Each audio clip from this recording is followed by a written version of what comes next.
You aim well, your crosshair placement is on point. So why do you still lose gunfights? Because there's one thing you're still missing, and once you fix it, everything changes. So what is that one thing? Well, think about when you rush out onto site, get caught off guard, and wonder why you died before you even saw the enemy. Because that's when you realize mechanics are only part of the equation. That missing other part, it's how you set up your fights.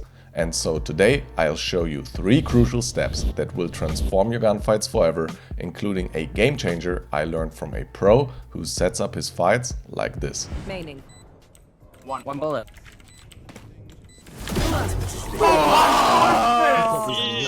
Let's go. We're starting off strong with one of the most important fighting setup tips right away: picking smart timings to fight. Now, I actually have a little quiz for you. Watch this clip and tell me what you would do here.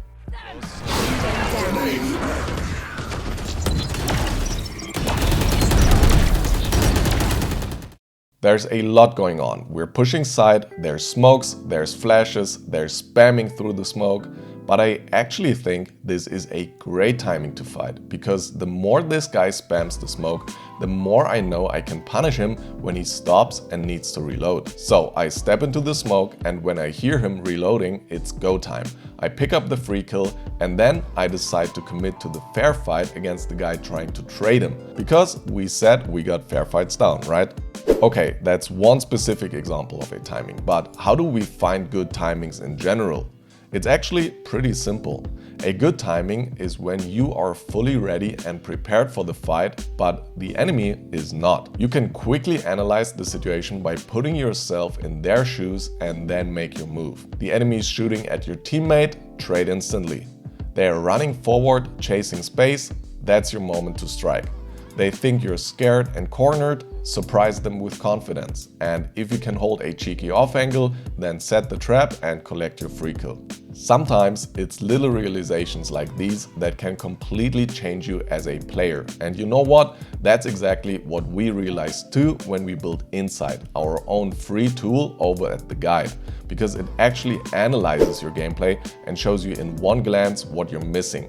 From duels to positioning to utility, like a spider chart of your strength and weaknesses. And we built it for ourselves as rank grinders, but made it public for anyone who wants to improve faster. So if you've ever felt stuck or didn't know what's holding you back, just check it out after this video, the link's below. Okay, time to master step 2 out of 3 for our fighting setups before we get to the tip I learned from a pro in coaching. So I actually have 2 clips for you again here. Let's compare them and see if you can spot what this is about. So obviously these clips are staged, but they're still there to prove a point. So let's have a look at this first one. We're playing Omen on Ascent, we're defending A side, and we're sitting in this one and done angle here. As soon as we hear footsteps, we smoke off the main entrance, but then the enemy Sova drone tags us and we pretty much have no chance after that and just die. Now let's compare that to the second clip where we one-way A main, and this forces out the enemy Sova drone early, which we then are able to destroy.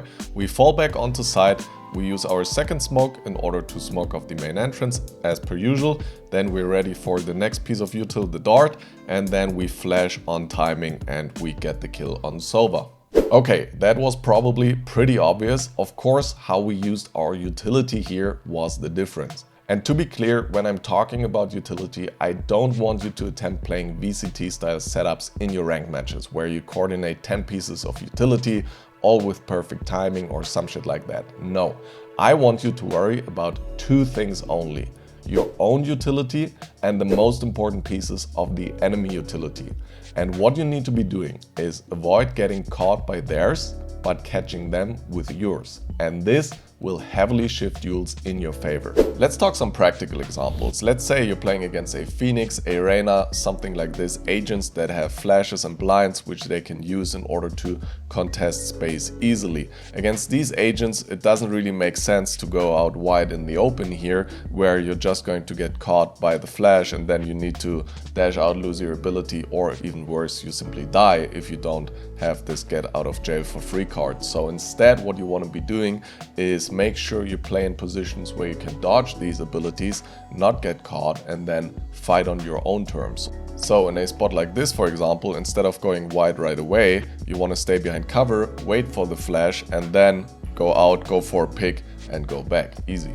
What's especially important is that you know your early round setups right off the barrier. So let's say you're contesting a main on Haven, you need to know which sort of utility from your kit you're using in order to make life hard for the enemy team.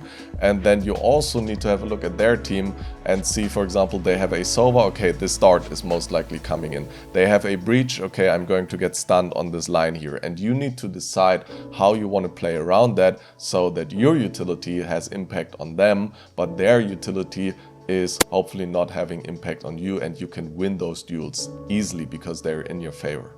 Now, if you feel like you always understand these things in theory, but you're struggling to put them into practice, then you can join our Discord, where I'll have a look at your gameplay recording for free, and you can also get in-depth coaching by me if you're interested in that. So just click on the link in the description. Speaking about coaching, now onto the pro tip I got when I had coaching myself from Thwifo, who played for 100 Thieves, NRG, and other known teams. Do you remember what I said in the intro about rushing on site and then getting shot from God knows where and dying without even getting a fair fight? Dude, that happened to me all the time. Despite using utility, despite letting the duelist go in first, didn't matter. And I often felt helpless on Ascent attacker side and other tough attacking maps. And then Thwifo opened my eyes, because despite using utility and stuff, I was still running out on site with my crosshair in no man's land without any clue where enemies actually were and which fights I had to prepare for.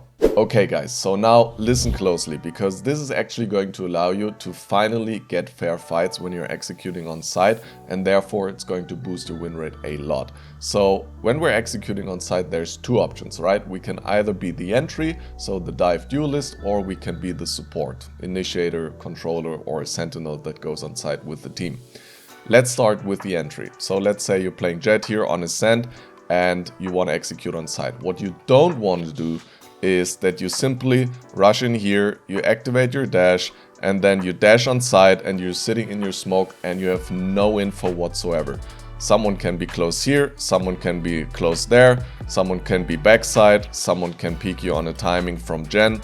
If you're going on site like this, you're just going to die over and over and you don't have impact. So what you want to be doing is that you prioritize your life. What does that mean?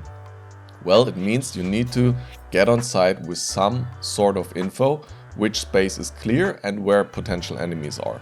So what you want to be doing is ask for simple utility from your team. Tell your Sova to dart backside, tell your Omen to flash Gen, something like this. And then use that utility to your advantage in order to set up fair fights. So let's say this is smoked.